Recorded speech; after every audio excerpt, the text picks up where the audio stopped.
안녕하세요. 아유, 카메라 좀 만져보고요. 아유, 뒤에 여권이 붙여서 잘 예쁘게 안 나오네요. 한 주 동안 잘 지내셨어요? 음악 들으시면서 몸 이렇게 움직이시고, 목도 이렇게 좀 움직이시고, 이렇게 몸통도 좀 움직이시고. 지금 나오는 빌리 아일리시의 배드 가이드라는 노래예요. 최신곡이라고 해야 되나? 2, 3년 전밖에 안 됐는데. 뭐 알고 계신 분도 계시고, 아유 저거 뭐야 이런 사람들이 있을 거고. 네. 조금만 감상해 보실까요? 아, 요새 애들은 이렇게 노래를 부르는구나. 이렇게 들어보시는 것도 나쁘지 않을 것 같다는 생각이 듭니다.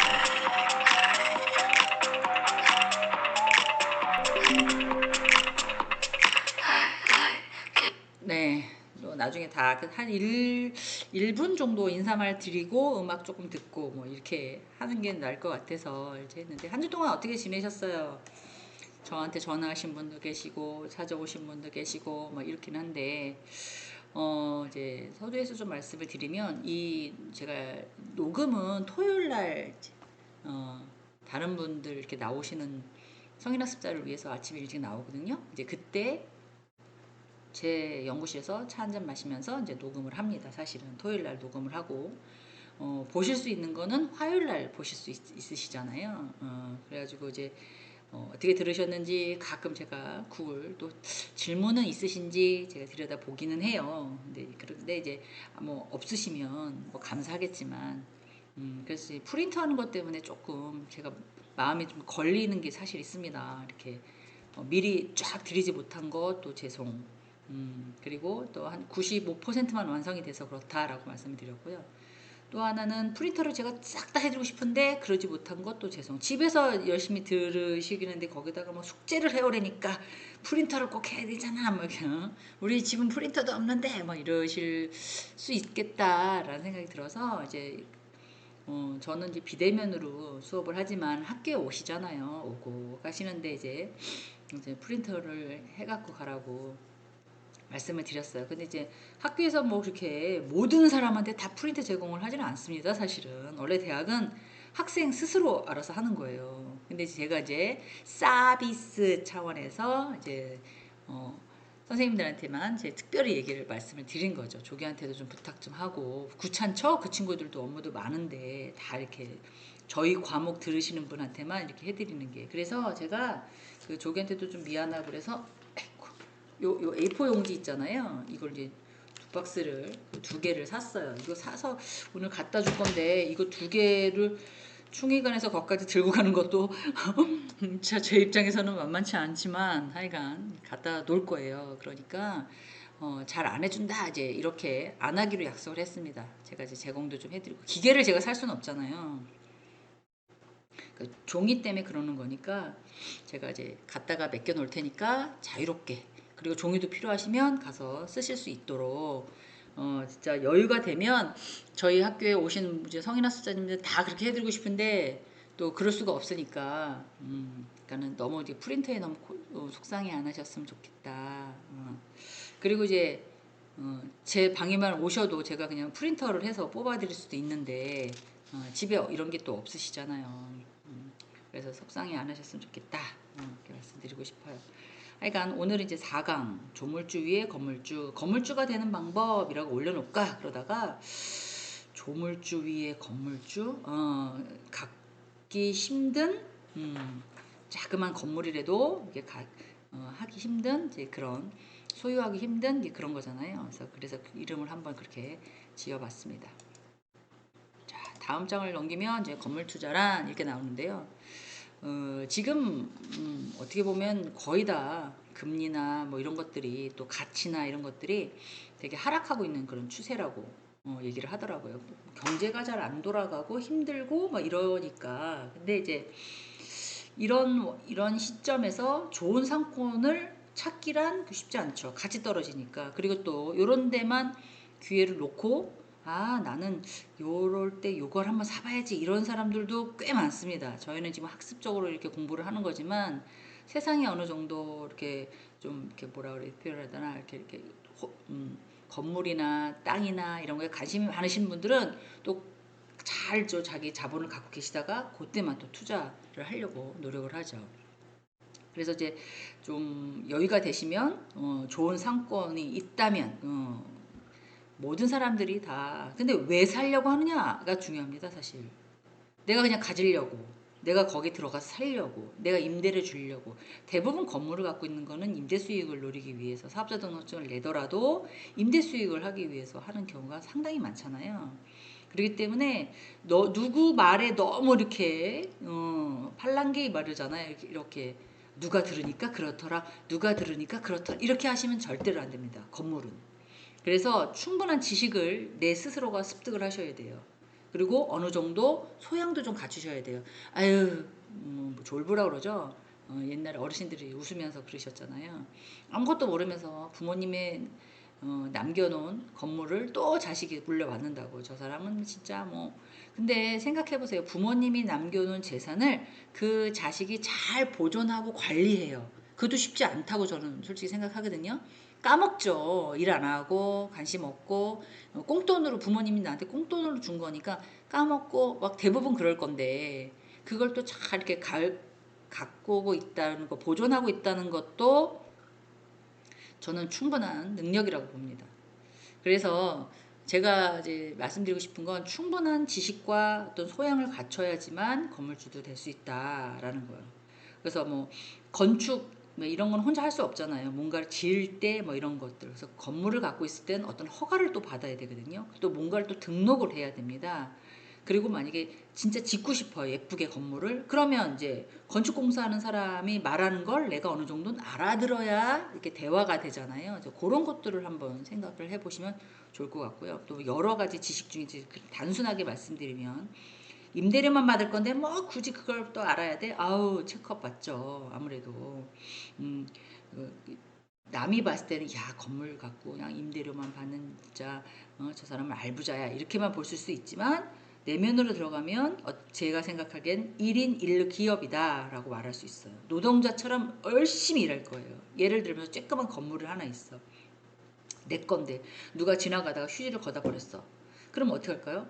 주인이 청소해야죠 뭐. 주인이 엘리베이터 누가 이렇게 꾹 눌렀는데 뭐 이렇게 커피라도 묻히고 갔어. 그럼 어떻게 해요? 주인이 닦아야죠. 내 건물이라 생각하니까. 그런데 뭐 소방시설 뭐 이런 게 나왔어요. 점검 이런데 뭐 잘 안 돼. 그러면 또 예쁘게 또 사놓고 뭐 이렇게 층마다 뭐 갖다 놓고 그거는 건물주가 해야 될 역할이거든요.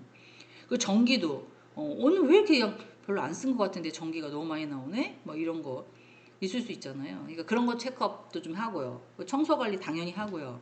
그리고 뭐 크리스마스다 그러면 예쁜 것도 한번 달아도 보고 등도 바꿔보고 막 이럴 거 아니에요. 1인 기업이라고 보시면 될 것 같아요. 제가 어, 갖고 계시는 물론 이 시간적인 그걸 매일 하는 건 아니기 때문에 시간적인 여유는 좀 있을지 모르겠지만 나름 일을 할 때는 열심히 뭐 진짜 뭐 어, 반팔티 뭐 이렇게 작업복 같은 거 입고 엄청나게 일을 하시더라는 거죠. 그래야 지금 받았던 임대료보다 차후에 받았던 임대료의 가치가 훨씬 높아짐을 그분도 알고 있기 때문에 그래요.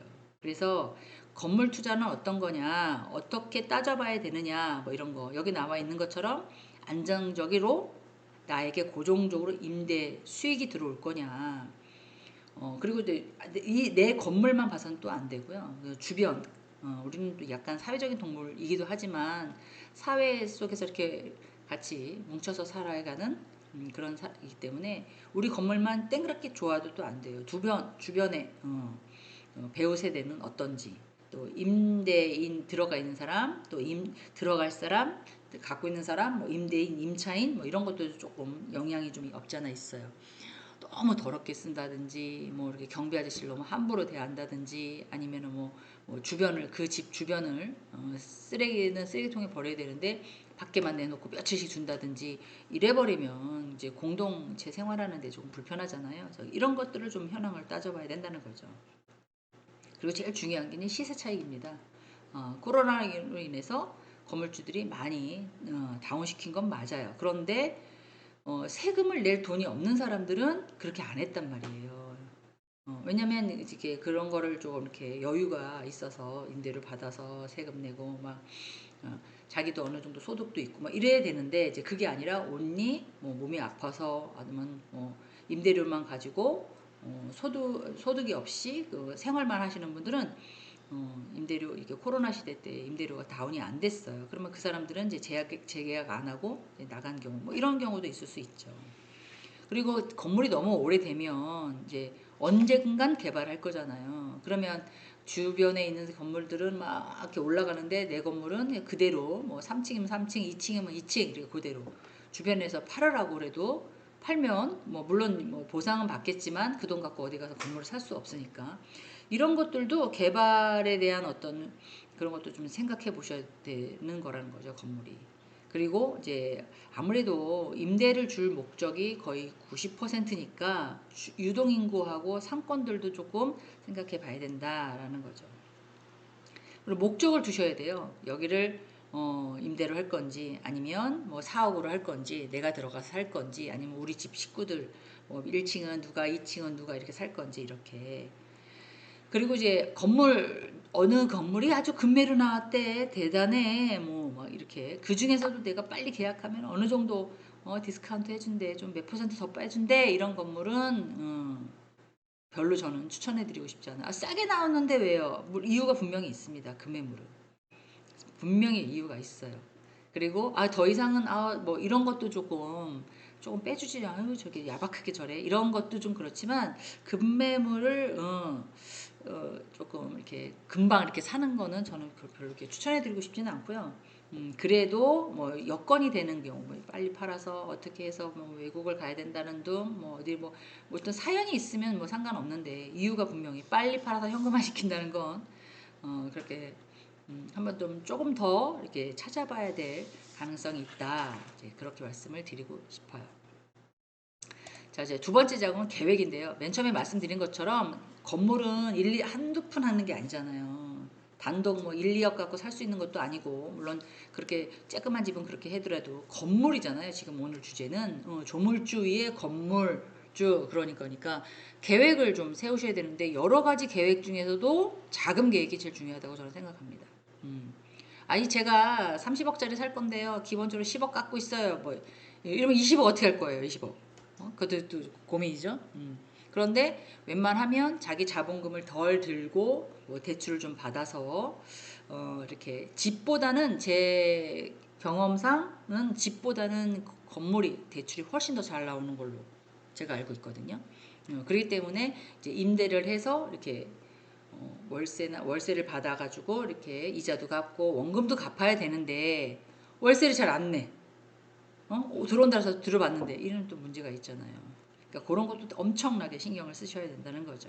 그래서 어떻게 보면은 주식회사인지 그 개인인지 따라서 대출금이 달라요. 개인보다는 제 경험상 주식회사 건물주가 되면 훨씬 더 대출이 더 많이 잘 나오는 걸로 지금도 그러는지 모르겠지만 아마 그럴 가능성이 많습니다. 왜냐하면 주식회사가 건물을 갖고 있으면 또 다른 소득이 있을 거라고 다른 수입 창출이 있을 거라고 생각을 하고요. 그리고 그 회사가 재무구조가 너무 좋아. 그러면 훨씬 더 제가 본 거에는 90%까지 지금은 그렇게는 안 주겠지만 건물 가격의 90%까지 근데 그게 만약 개인이다 반만 똑 잘라서 반 정도만 주는 걸로 제가 경험을 한 적이 있어요. 그렇기 때문에 계획 특히 자금 계획은 어떻게 할 건지 대출 고려라고 제가 적혀놨잖아요. 이 대출을 어떻게 응용할 건지를 조금 더 깊게 생각을 해보셔야 되는 부분이 있다는 거죠. 그리고 아까 서두에 제가 막 인사하면서 말씀드린 것처럼 왜 건물을 구입하려고 하느냐, 목적이 뭐냐, 아이 뭐 월세 받으려고요. 그게 90%다라고 말씀드렸잖아요. 그럼 지역이 어디냐? 지역이 도대체 어느 지역에다가 할 거냐? 그게 중요하다고 그랬잖아요.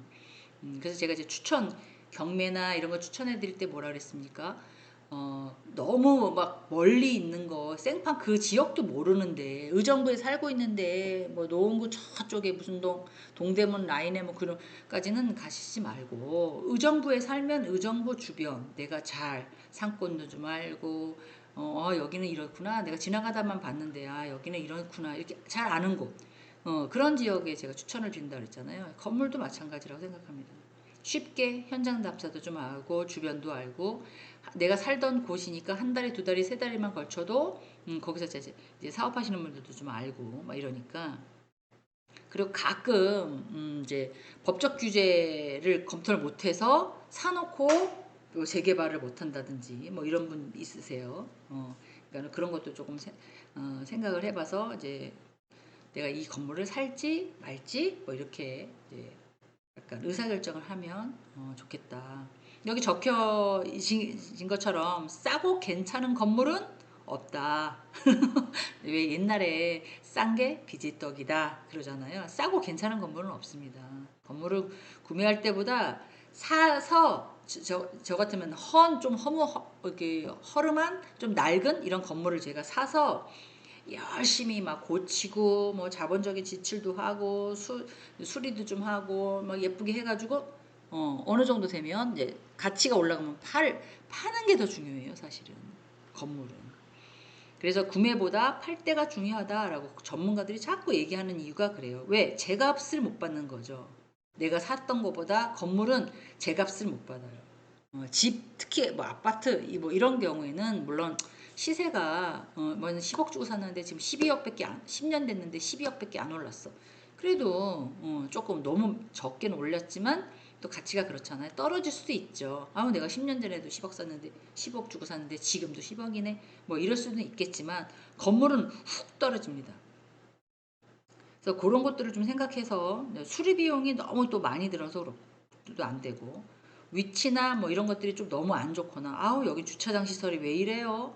뭐 이럴 수도 있고요. 뭐 여러 가지가 좀 있을 수 있으니까 그리고 세입자 그 수준에 따라서 또 아까 말씀드린 것처럼 진상 그 사람들도 이런 거 다 볼 줄 알거든요. 체크할 줄 알고 아우 내가 와봤더니 몇 호 임대료가 뭐 한 3개월씩 밀렸네. 이거 왜 아직도 정리 안 하셨어요? 아, 이런 사람들은 내가 좀 관리하기가 좀 어려운데 뭐 이럴 수 있거든요. 음. 그리고 뭐 면담 할 수도 있고 그래서 안녕하세요 뭐 이러면서 그냥 구경 왔어요. 그러면서 막 뭐 주변 되게 더럽게 쓰시네요. 뭐 이럴 수도 있고 뭐 하여간 여러 사람들이 있기 때문에 이제 그런 것들을 좀 계획을 조금 하셔서 근데 너무 생판 모르는 데서 마치 내가 건물도 살 건지 안 살 건지도 모르는데 가가지고 막 이렇게 들여다보는 건 별로 안 좋잖아요. 그러니까 이제 한두 번 가서도 안 되고 부동산을 통해서 아니면 주변을 통해서 이렇게 자주 들여다보면서 이렇게 집주인하고도 얘기해보고 이렇게 살펴보고 제대로 됐는지 두들겨보고 이 길이 맞아 두들겨도 보고 확인해보고 이렇게 가야 된다는 거죠. 그만큼 신중하게 또 건물을 또 하셔야 되는 부분이기도 하니까. 자, 그 다음에 이제 투자 사례 분석이라고 나오죠.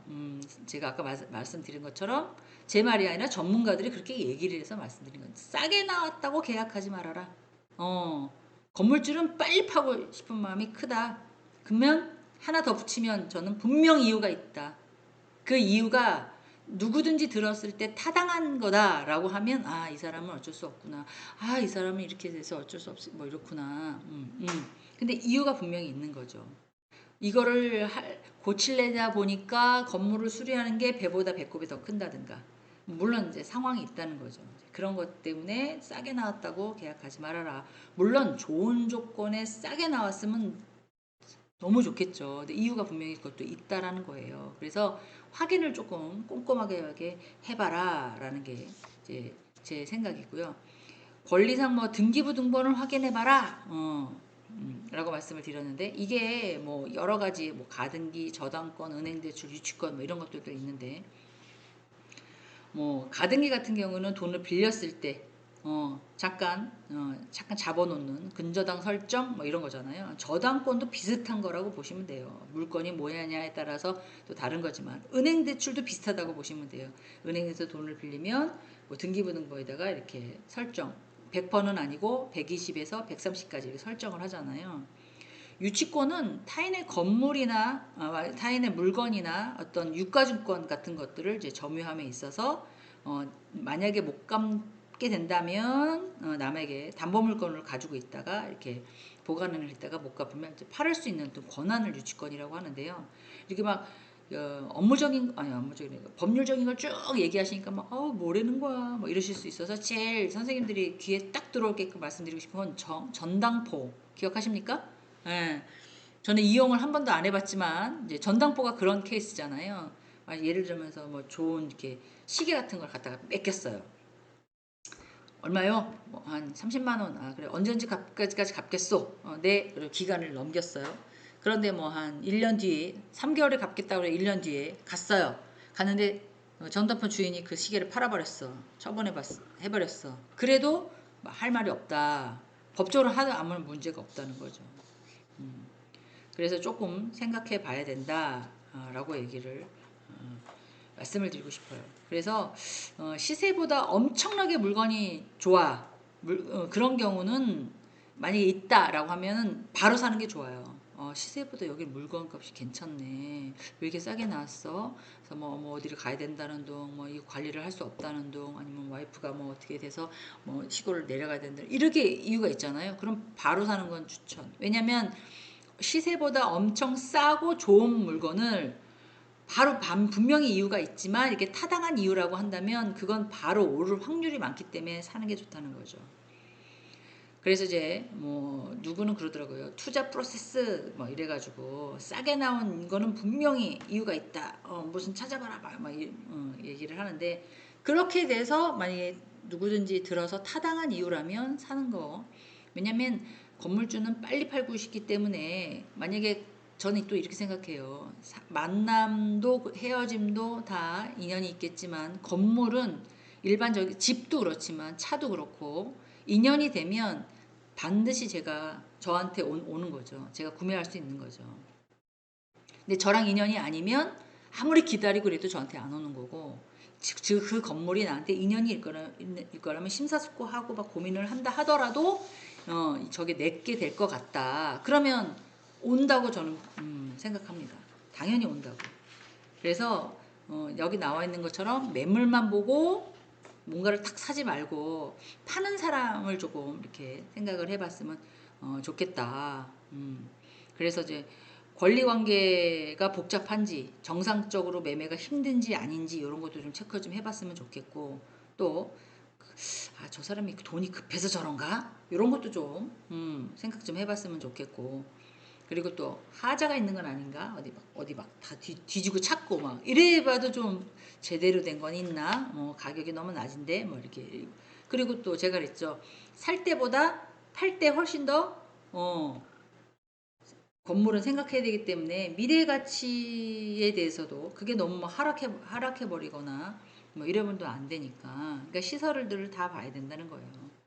그래서 전문가들은 매도자를 먼저 파악하고 등기부등본을 체크업한 다음에 아까 말씀드렸던 가등기가 있는지 매매가 있는지 가처분이 있는지 가압류는 있는지 뭐 이렇게 순위에 따라서 상황에 따라서 조금 체크업해 봐야 되지 않겠느냐 이제 그런 거죠. 그리고 여기 나와 있는 이제 현장을 방문해서 살펴봐라 라고 돼 있잖아요. 임대차 상담을 하되 하자가 있는지도 좀 보고 상권 분석이나 권리 상태도 좀 물론 봐야 되는데 제일 중요한 건 이제 등기부 상에 무엇가 나타나지 않는 것들 그게 이제 유치권 같은 것들이 잘 나타나지 않거든요. 근데 아까는 이제 전당포라고 얘기했는데 대부분의 이런 건물을 갖고 계시는 분들은 공사 대금을 회수하지 못하잖아요. 그냥 부동산을 점유할 그 마음으로 그 권리에다가 등기상 전부증명서에다 기재하진 않지만 그런 것들을 살짝 잡아놓고 있습니다. 그러다 보니까 등기부등본에 이제 티나지 않은 것들도 있다라는 거죠. 그러니까 그런 것도 조금 생각해 봐야 된다는 말씀을 드리는 거죠. 빌딩도 사람과 같다고 생각하고 이해하시면 돼요. 회계학적으로는 빌딩의 건물이 철근 콘크리트는 내용 연수가 40년, 좀 짧은 건 35년, 근데 기본적으로 세법화되어 있는 내용 연수는 40년입니다. 건물이 그게 무슨 말이에요? 그러니까 사람으로 따지면 이 건물이 40년 동안 지 역할을 다 한다면 그 이후에는 수명이 다 될 수도 있어. 물론 중간에 관리를 잘하거나 깨끗하게 닦고 뭐가 뭐 못이 하나 박혀 있는데 약간 뭐 금이 갔어. 그러면 그걸 다 수리하고 뭐 깨주고 이러면 더 쓰죠. 우리도 그렇잖아요. 사람의 수명이 만약에 100살이다라고 한다면 제가 봐온 결과 자기 관리를 너무 잘했어요. 70대까지도 해외여행 다 다니시더라고. 운동도 다 다니시고. 근데 75세까지도 다 다니셨어요.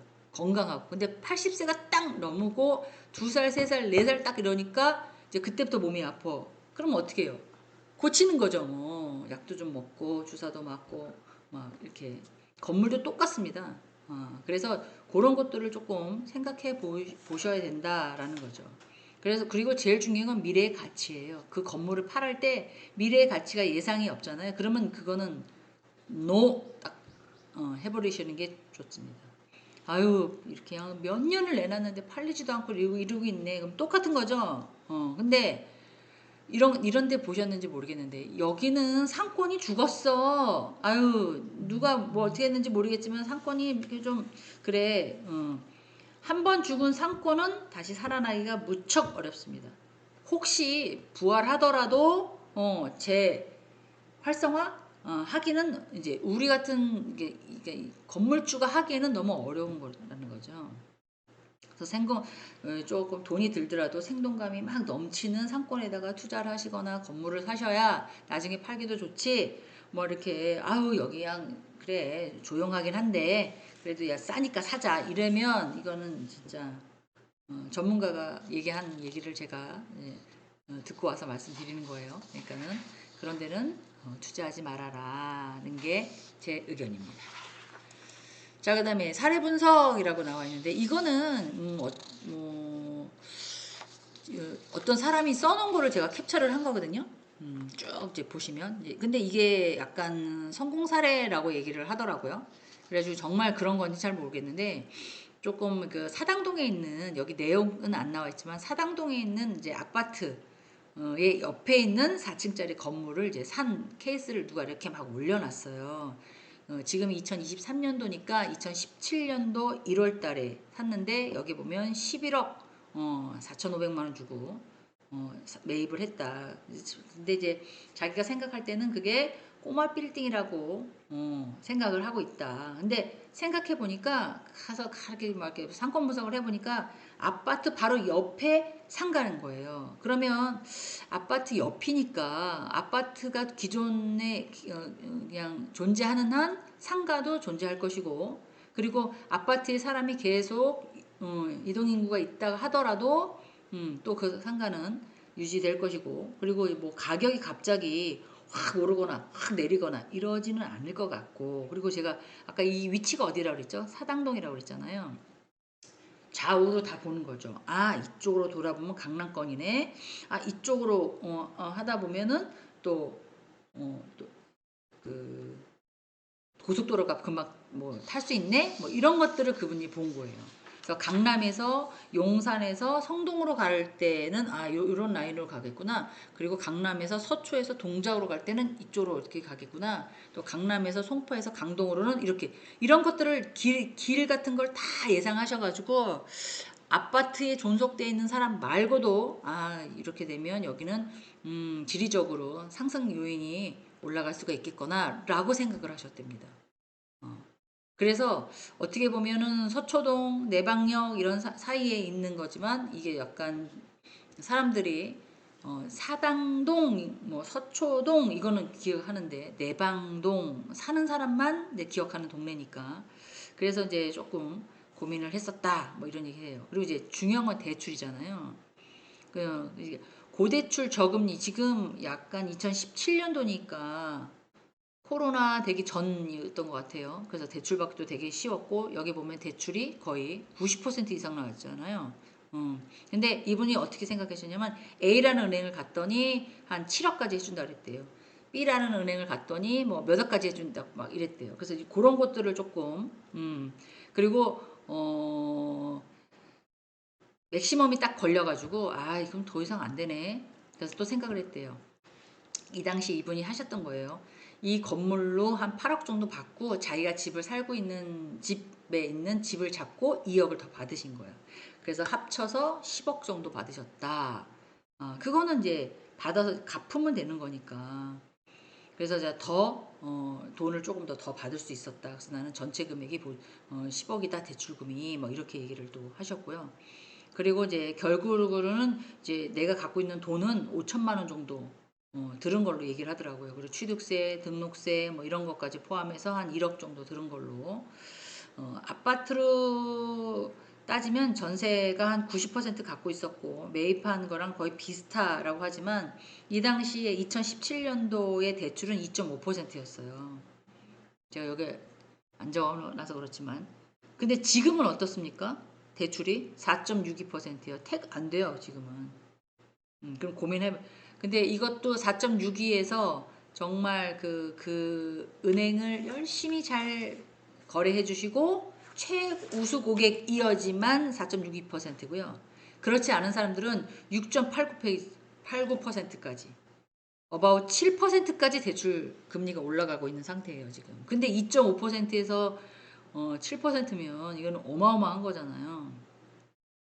그래서 자기 이제가 이렇게 해서 자기는 이걸 벌을 수 있었다 뭐 이런 얘기를 하시는 거예요. 그래서 여기 있는 거 보면 자금 계획 되게 꼼꼼하게 세우신 거고 건물을 매입하는데 어느 지역이냐 막 길까지 어떻게 가겠지 어떻게 가면 어디지 뭐 이런 것까지 다 보신 거고 또 법적 규제 뭐 법무사 비용 나갔으니까 당연히 체크업 하셨을 것이고 그리고 본격적으로 건물 계약을 해서 잔금해서 집행 소유까지 어떻게 이전을 했고 가치를 어떻게 키워야 되겠고 뭐 언제 팔 건지 뭐 이런 것까지 그리고 언제 팔 건지는 빌딩을 갈아타서 이 빌딩 5층짜리 건물 팔아버리고 뭐 10층짜리 건물을 산다든가 뭐 이런 거를 생각한다는 거죠.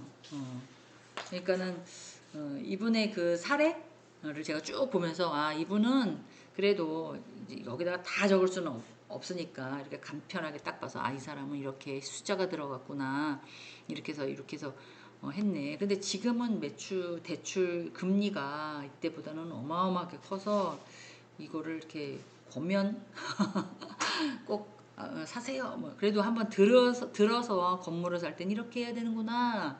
예, 이런 것도 조금 알 수 있는 그런 사례라 제가 한번 이렇게 따와서 이제 선생님들한테 한번 보여드리는 거예요. 자, 그 다음에 이제 메인 목적 계속 같은 말 반복인데 직접 사용하고 임대를 줄 목적이 거의 90%라고 하지만 그래도 내가 건물을 왜 살려고 해야 되는 건지 어떻게 이용할 건지를 이제 생각해 봐야 된다는 거죠. 뭐 사무실을 쓸 건지 아니면 뭐 구매해서 다른 건물하고 어떻게 또 누구한테 줄 건지 이런 것도 좀 비교도 해봐야 되고요. 만약에 사무실이라고 한다면 출퇴근 같은 것들 직원들도 고려를 해봐야 되잖아요. 거리나 대중교통이나 뭐 이런 것들. 집주인이라고 해서 꼭 차를 갖고 가는 요새는 뭐 러시아 너무 많이 밀리니까 차 뭐 장거리 아닌 이상 뭐 요새 젊은 MZ 세대들은 차는 여행용이야. 딱 이제 해놓고 가방 딱 메고 쌩 메고 버스 앤드 지하철로 이렇게 자기 일 보고 들어와서 간편하게 또 갈아입고 자동차로 이렇게 여행 가는 그런 시대잖아요.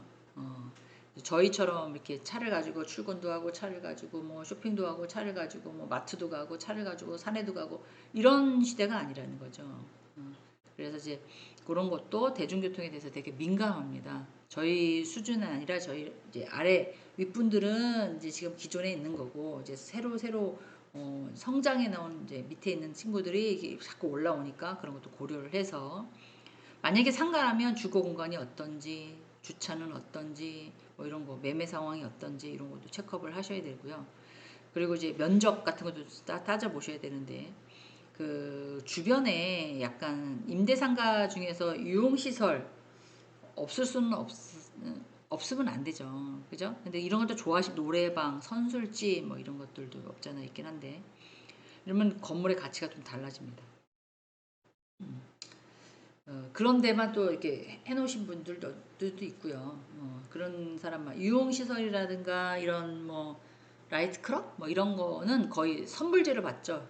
어, 대부분 제 경험상 그렇습니다. 우리는 아니던데요, 매달 내는데요, 뭐 이러시는 분도 있겠지만 왜냐면 시설 쫙 깔아놓고 장사 안 되면 그냥 인테리어 한 거 없애버리고 그냥 뜨시는 그런 분들이기 때문에 외국인처럼 대하시더라고요. 건물주 얘기 들어보니까 선물 받아요. 그 대신 뭐 예를 들어서 월 10만 원씩 120만 원 이러면 110만 원 이렇게 딱 받아버리고 1년치 받고 뭐 장사하든지 말든지 그리고 월세 받고 보증금 받고 뭐 이렇게 하시는 경우가 많아요. 그래서 이제 이런 상가 임대 업종도 좀 신경을 쓰셔야 되겠지만 전용 면적이냐 공동 면적이냐 뭐 이렇게 해도 또 달라지는 거죠.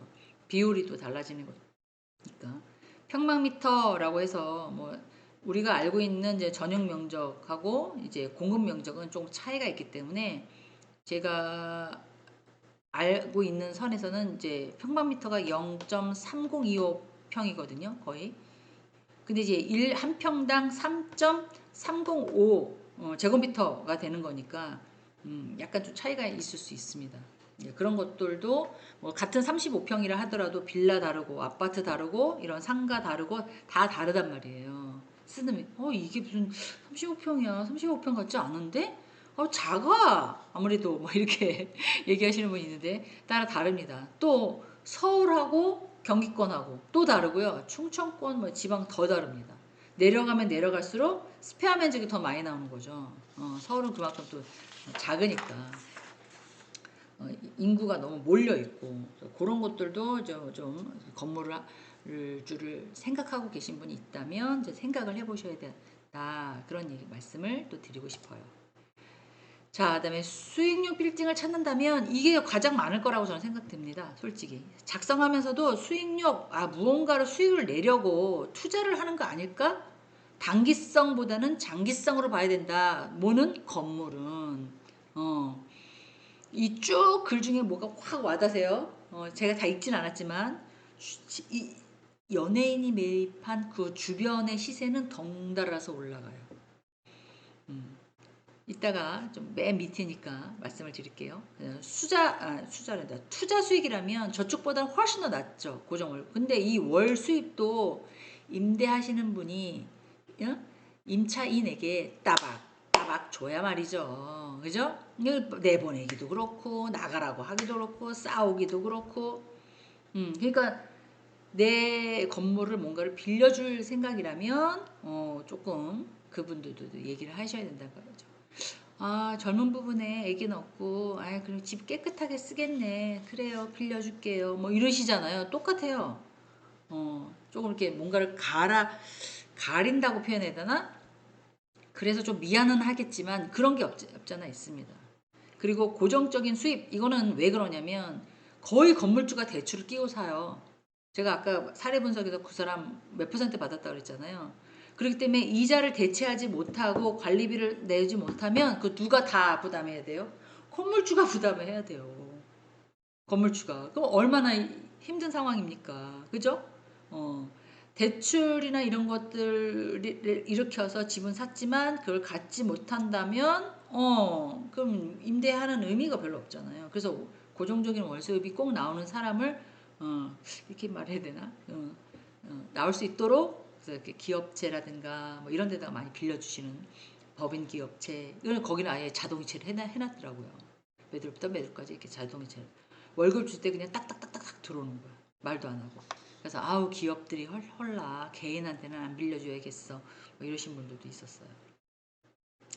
그래서 이제 그런 것도 신경 쓰셔야 되고요. 아까 말씀드린 것처럼 이제 상권이나 고객 수요, 층수, 낡은 단독 주택을 수리해서 꼬마 빌딩을 만드는 경우 엄청 많죠. 제가 알고 있는 경기권 끝자락 아니면 충청동 앞자락 여기 안에는 약간 그냥 집이에요. 밑에 이렇게 약간 공원이라고 해야 되나? 이게 마당도 있는 그런 집인데 거기를 없애고 이렇게 건물을 져서 약간 형태는 내비두고 약간 집도 아닌 것이 뭐도 아닌 것이 막 이게 있는데 3층짜리 건물 줘놓고 1층은 주차장으로 해놓고 마당은 그리고 2층은 카페 같은 거 해놓고 그 다음에 1층은 카페 해놓고 2층 같은 데는 뭐 이렇게 오피스텔이나 뭐 이런 걸 해놓고 3층인가는 자기가 쓰시더라고. 그러면서 외형은 이렇지만 그래도 임대료가 잘 나와서 시끄럽긴 한데 뭐 그래도 괜찮아. 그리고 5층이 또 올라가면 또 엘리베이터 설치해야 되니까 아이 그것도 귀찮고 또 막 이러시더라고요. 그래서 내가 와우. 근데 서울 거는 그런 건이 별로 없고요. 옛날 집 저희 어렸을 때 선생님들 어렸을 때 살았던 이렇게 양옥집 같은 건데 앞에 문이 있고 뭐맨 끝에 방 있고 약간 약 쬐끄만 마당 있고 그 우물 있죠. 펌프 우물 있고 이런 집인데 그걸 헐어서 그렇게 딱 만들어 놓으니까 아유 내 집을 자기가 그렇게 만든 거죠. 그러니까 굳이 상권 분석, 지역 분석이 필요 없는 거죠. 그러니까 밀집 지역에서는 그런 게 나올 수가 없는 부분인 거예요. 그래서 이제 어떻게 보면 그렇게 공기 좁다고 해야 되나? 뭐 이천 끝자락 뭐 이런 데는 경기권을 바로 들어갈 수 있는 그런데 지금 세종시 때문에도 그쪽 라인이 또 약간 또 올랐잖아요. 웬만하면 내가 잘하는 지역을 선택해서 투자하는 게 좋겠다. 거래가 활발한 곳, 재개발이나 재건축인지 꼭 확인해야 된다. 연예인이 매입한 빌딩 주변에는 건물도 투자 가치가 엄청 많다. 사기나 이런 것들을 좀 빈도수를 줄이기 위해서 지역 감정을 해소시키기 위해서 내가 알고 있는 지역, 내가 살았던 곳이 가장 좋다라는 걸 이제 추천인 거고요. 그리고 재개발, 재건축은 이건 누가 알면 돈 있는 사람은 안 팔죠.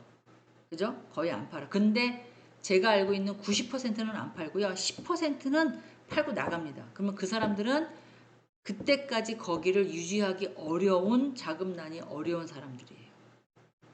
이제 그런 사람들한테 그걸 사는 거죠. 그 제주도에 빅뱅의 빅뱅의 지드래곤인가? 이 친구가 살았던 그 건물이 있습니다. 근데 거기를 약간 그 카페식으로 창고같이 생겼더라고요. 근데 그게 관광지로 돼버렸어요. 그래가지고 막 거기 와서 막 난리치고 막 인스타에다 올려놓고 막 이래서 야 여기 유명하대 한번 가볼까? 그걸 갔어요. 근데 앞에는 막 약간 공사도 안 된 그런 모래바닥도 아닌 것이 모두 아닌 것이 이런 데다가 의자 몇 개 갖다 놓고 지드래곤 건물이었었대. 과거형이에요. 벌써 팔았어요. 근데 팔지 넘어간 지 2년 됐는데도 불구하고 지드래곤이 여기를 소유하고 유명 연예인이 여기를 소유하고 있었던 이유만으로 저기가 그냥 막 줄 서서 먹는 거예요. 와 진짜.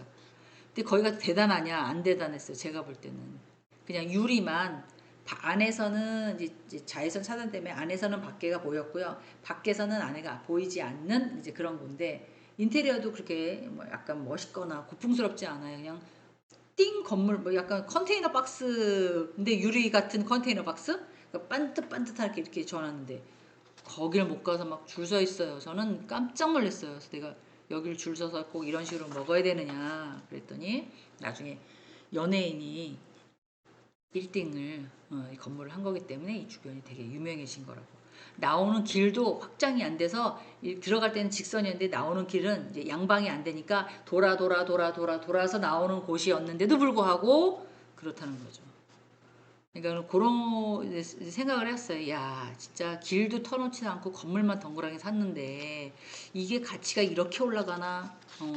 옛날에 옛날인가 이, 음, 제주도에서 또 연예인이 이름 선생님들이 계시면 대화가 될 텐데 그 또 여자에서 가수 하나 있었잖아요. 기억이 안 나.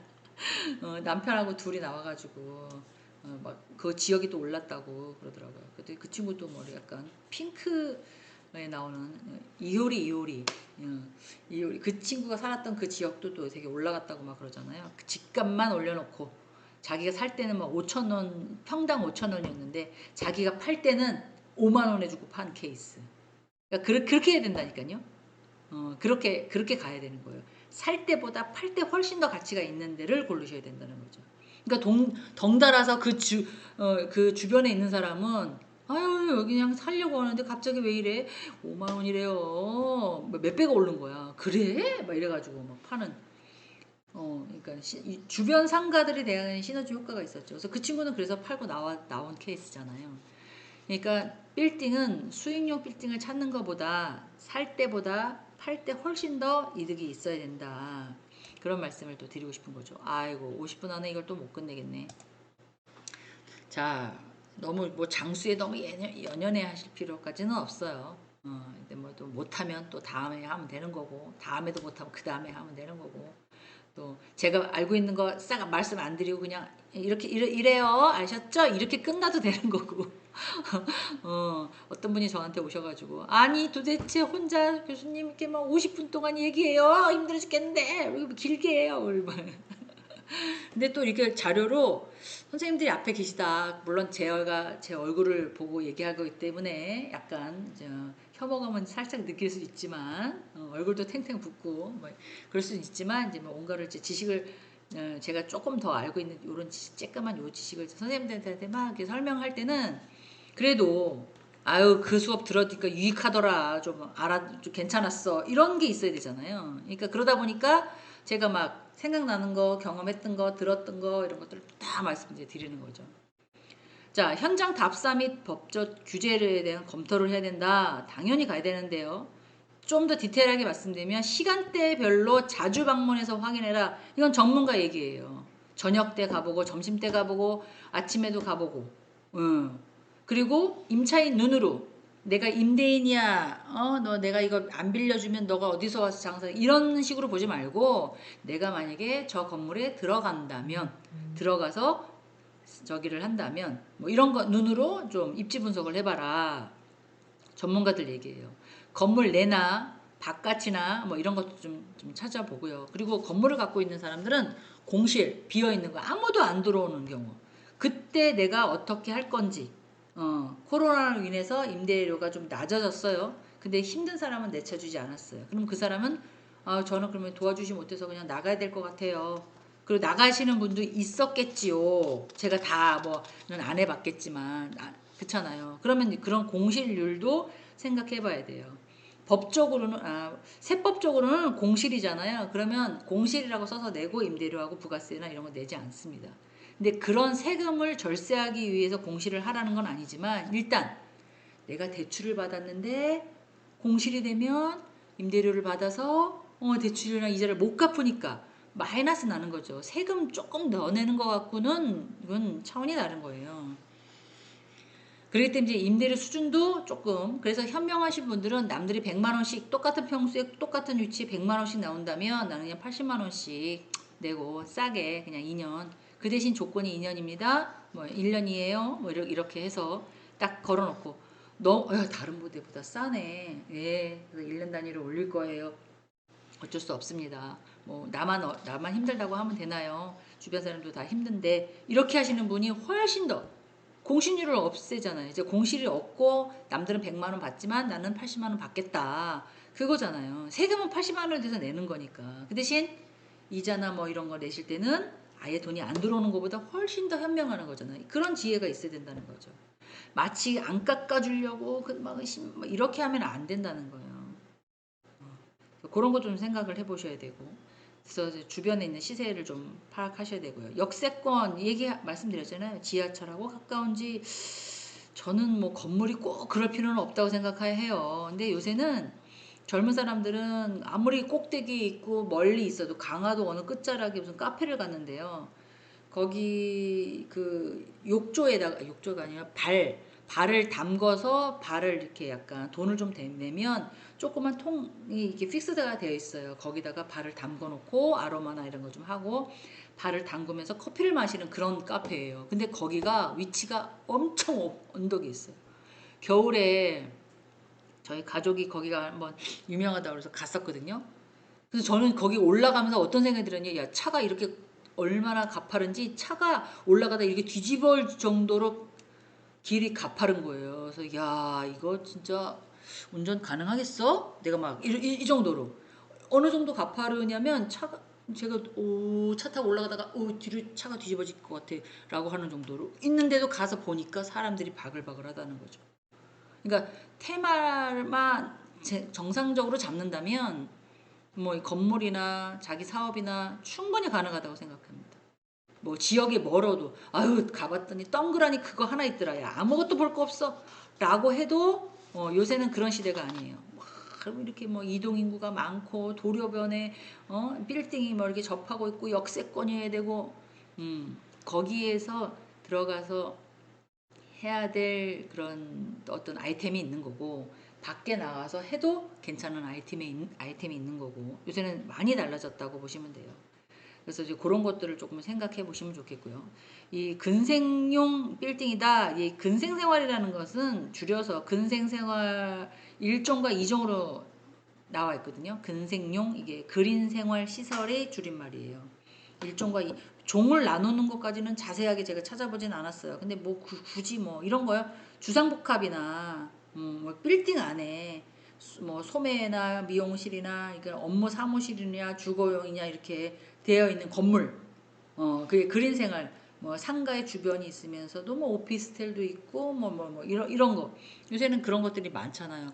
아파트도 그렇게 짓잖아요. 밑에는 1층에 주고 통로가 연결되어 있으면서 거주자만 올라가는 길, 그 다음에 상가만 올라가는 길, 뭐 이렇게. 그리고 거주자가 A동, B동에서 거주자만 이용할 수 있는 그런 공간 있고 이렇게 막 하잖아요. 그런 것들이 혼합지역이라고 얘기하죠. 그렇기 때문에 웬만하면, 그러니까 그게 첫 번째로는 그 지역에 있는 사람들은 어디 많이 가지 말고 필수품은 그 지역에서 살아. 이런 것도 없잖아 있어요. 그러면 상권이 좀 살아나는 부분이잖아요. 만약에 이제 내려갔는데 이마트까지 가야 돼. 근데 뭐 10분 차 갖고 가야 돼. 걸어선 20분이야. 이러면 누가 가겠어요. 근데 외국은 다 그렇게 생겼어요. 사실은.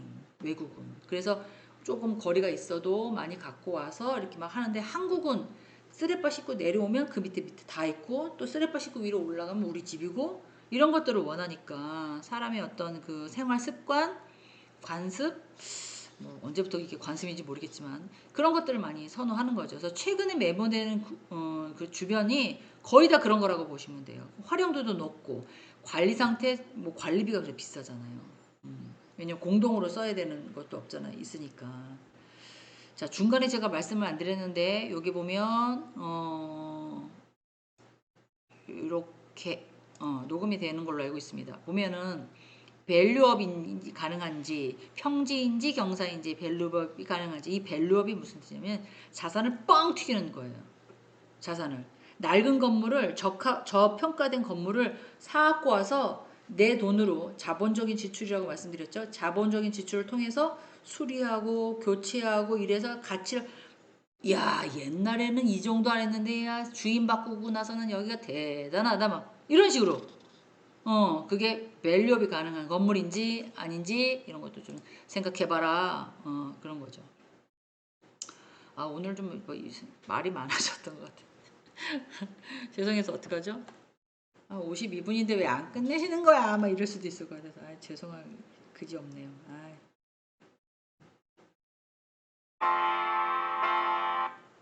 아이고, 음악을 잘못 켰어.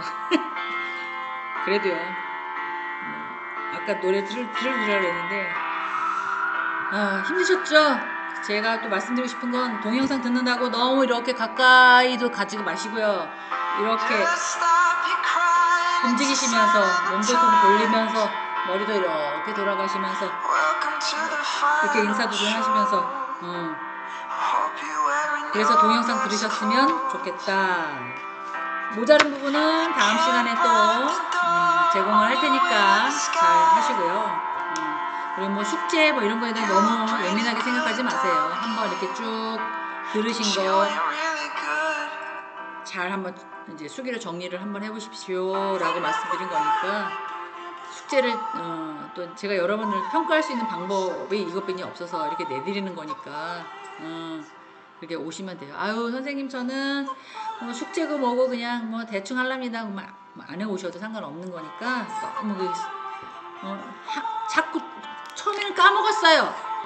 또 한 번 들어도 돼요? 라고 얘기를 하신 분이 계셨어요. 또 들으셔도 돼요. 그게 뭐 중요합니까? 몇 번 들어도 되지. 그렇게 알고 계시면 될 것 같아요. 오늘 좀 늦었네요. 네, 하여간 한 주 동안도 잘 보내시고요. 다음 주에 또 뵙겠습니다. 감사했습니다.